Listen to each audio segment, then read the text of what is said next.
asalaamu calaykum waraxmatullaahi wabarakaatu asxaabta ku xiran janalka marka la soo dhawaadaha aad iyo aad aa umahadsantihiin maanta waa arbaco shanta bisha saddexaad ee maaj sanadka 2025 muuqaalkan waxaan rabaa inaan idinkula wadaago khudbadii state of the union oo xalay Trump uu ka horjeediyey Congress-ka Mareykanka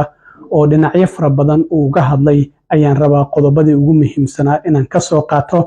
iyo maxkamadda sare oo maanta maamulka Trump ku amartay gargaarkii wadamada dibadda la siin jiray ilaa iyo lacag 2 bilyan ah in uu fasaxo waa shaqooyin horey loo qabtay oo dadkaasi ay lacagtooda lahaayeen oo uu ku xukumay maxkamadda sare ay maanta Trump ku xukumtay soo dhawaada arrimahaas ayaan rabaa inaan idila socodsiiyo ka fikir sababta aad ugu biirtay wadista gawaarida muxurnimada jadwalkaaga ma daryeelka qoyskaaga ma madax banaanida ganacsigaaga hadda ka fikir shaqadii ugu dambeysay ee aad qabatay ma dareentay in shaqadaada la ixtiraamay ma heshay wixii aad mudneed ma haysataa xakameyn ku saabsan waqtigaaga iyo dakhligaaga 15 sano ee la soo dhaafay barnaamijyada adeega wadista gaadiidka waxay bedeleen sida dadku u safraan laakiin ma ku shaqeysay adiga darawal anagoo ah hij waxaan aaminsanahay in darawaladu ay yihiin lafdhabarta shirkadda gaadiidka oo aan la takoorin waxaan nahay madal ay leeyihiin darawaliintu kuna dhisan mushaar cadaalad ah daafurnaan iyo guul la wadaago darawaliintu waxay helaan inta badan dakhligooda wax qarashyo qarsoon ama commission aan cadaalad ahayn ma jiro waa waqtigii la heli lahaa shirkad gaadiid wadaag ah oo darawaliintu leeyihiin waayo marka darawaliintu hormaraan bulshaduna way kobcaysaa wado hiij adiga iskale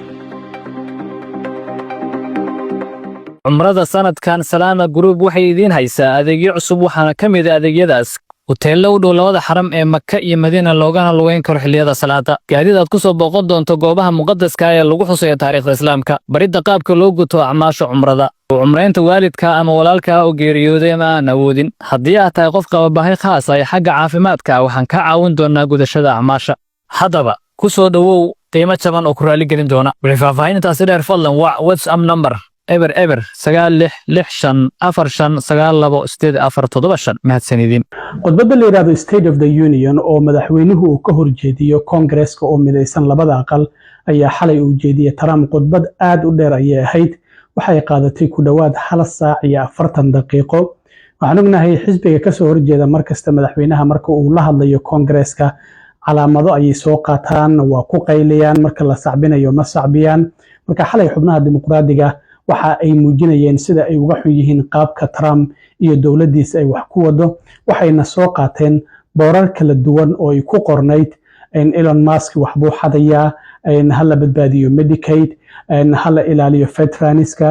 been ayaad sheegaysaa oo Trump hadaladiisa ay ula jeedeen sidoo kalena dhar casaan ama gaduud ah ay soo qaateen iyadoo sidoo kalena calaamado ay ka mid yihiin this is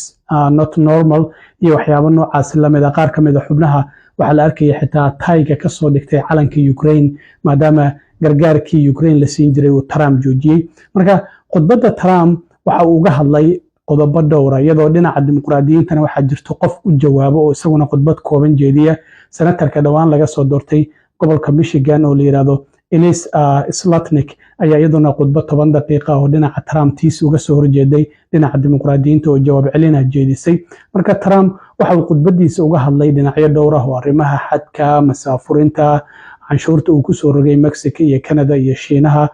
dib u magacaabistii in sidoo kalena Gulf of America uu ku bedelay markii hore Gulf of Mexico ahaa la soo wareegista in dib loo soo wareegista kanaalka Panama arrimaha Greenland dagaalka Ukraine iyo Ruushka iyo sheegay in hadda Zelensky uu la soo hadlay diyaar u yahay inuu heshiis saxiixo dagaalka ka socda bariga dhexe waxyaabaha gudaha Mareykanka dhaqaalaha sicir bararka waxyaabahaas oo idil ayaa Trump uu ka hadlay marka isagoo ka hadlayay la dagaalista dhinaca ayna sicir bararka ka jira wadanka ayaa waxa uu sheegay in uu abuuray waaxda la yiraahdo Department of Government Efficiency oo Elon Musk uu madax ka yahay waxa uu sheegay ilaa hadda lacag fara badan oo dawladdu bilaan micno darro ay u bixinaysay inay badbaadiyeen oo social security ay ka mid tahay Trump waxa uu yiri dad 100 sano 150 sano 130 sano 160 sano ilaa iyo 300 sano inta dawladda Mareykanka ay jirta ka badan dad jiro ayaa lacagaha social security ka qaadanaya waa sida uu sheegay marka waxa uu sheegay in uu aad ugu amaanayo Elon Musk hawsha uu hayo marka Trump oo arrimahaasi ka hadlayana waxa uu yiri To further combat inflation, we will not only be reducing the cost of energy, but we'll be ending the flagrant waste of taxpayer dollars.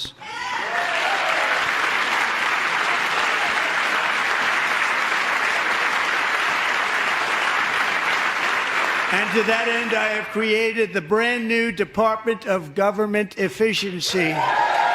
DOGE. Perhaps you've heard of it. Perhaps. Which is headed by Elon Musk, who is in the gallery tonight. Donald Trump sidoo kale waxa uu ka hadlay markii uu xilka la wareegay ilaa hadda arrimaha masaafurinta iyo qabqabashada dadka sharci darrada ah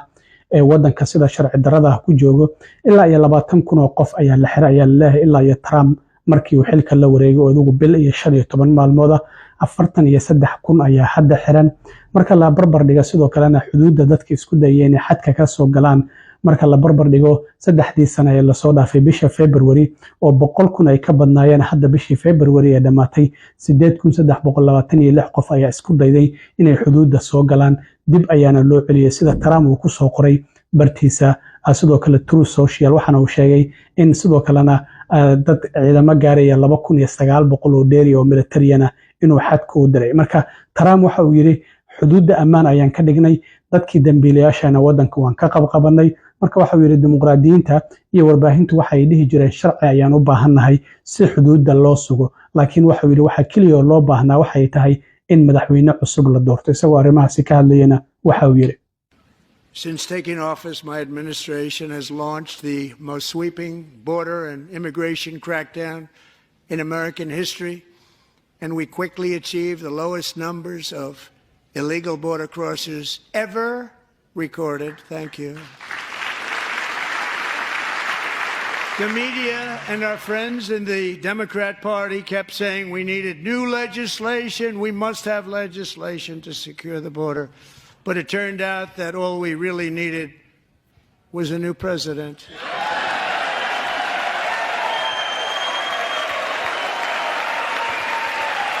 Donald Trump waxa uu sidoo kale mar kale ka hadlay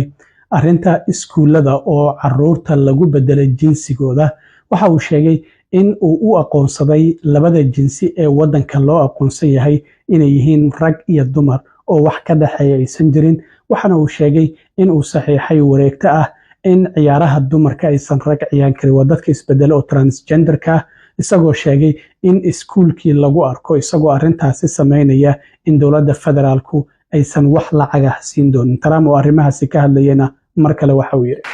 We have removed the poison of critical race theory from our public schools, and I signed an order making it the